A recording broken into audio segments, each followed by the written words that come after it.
Hi, I'm Angela Price. I'm the owner of Eden Condensed Small Space Garden Design. Today I'm going to talk to you a little bit about how to garden in a morning sun environment.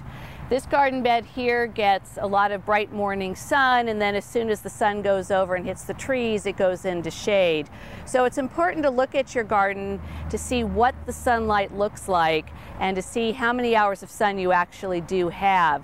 If you get sun for a couple of hours in the morning before the sun starts to change and it goes into shade, then you want to pick plants that are primarily suited for part sun or part shade environments.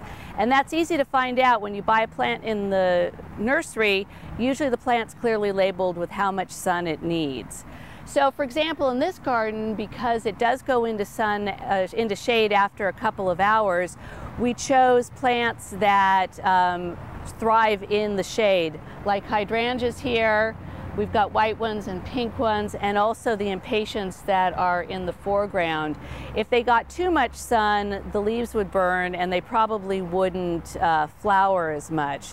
The other thing that's important to know when you're in having a garden that doesn't have as much sun is how much water it takes. And usually shade gardens don't need as much water. It's important also to make sure that while you're irrigated well enough that you're not overwatering your plants as well.